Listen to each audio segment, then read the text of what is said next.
సముద్రం మధ్యలో ఉన్న దీవులలో చుక్క మంచినీళ్ళు లేకపోయినా మంచినీటికి కొరత లేకుండా ఉన్న పట్టణం బెర్ముడా.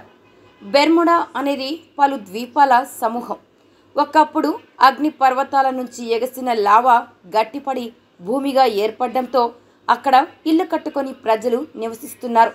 అగ్ని పర్వతాలు భూమి కాబట్టి అక్కడ భూగర్భ జలాలు ఉండవు. అయినా మంచినీటి కొరత లేదు. ఇక్కడ మంచినీటి కొరత లేకుండా పోవడానికి కారణం అక్కడ ఇళ్ల నిర్మాణమే. ఎవరి ఇల్లు వారికి ఇష్టం వచ్చినట్లు కట్టుకోకూడదు.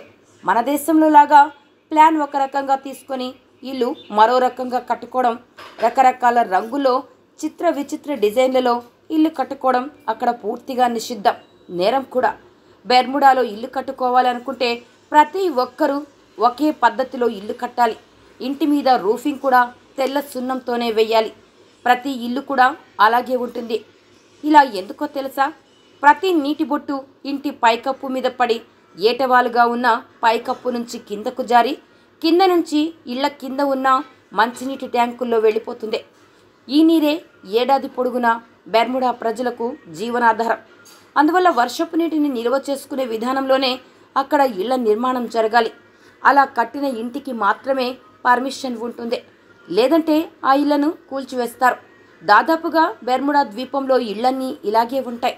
వర్షపు నీటిని వడిసి పట్టుకొని కిందకు పంపి ఆ తర్వాత కింద ఉన్న ట్యాంకర్లో భద్రపరిచే విధానమే బెర్ముడాలో ఇళ్లన్నీ నిర్మాణమవుతాయి. ఒకే ప్లాన్ ప్రకారమే అక్కడ ఇల్లు కట్టుకోవాలి. 1609 సంవత్సరం నుంచి ఇదే విధానం అమలులో ఉంది. నీళ్లు లేకపోయినా మంచినీటికి కొరత లేకుండా ప్రజలు బతుకుతున్నారు. సున్నంకున్న యాంటీ బ్యాక్టీరియా లక్షణాల వల్లనే ప్రతి ఇంటి పైకప్పుకు సున్నం వేయాల్సిందే. అలా వేయకపోతే ప్రభుత్వం చర్య తీసుకుంటుంది. బెర్ముడాలో ప్రతి ఇల్లు సగటున 3,50,000 లీటర్ల నీటిని ఏడాదిలో నిల్వ చేసుకుంటుంది.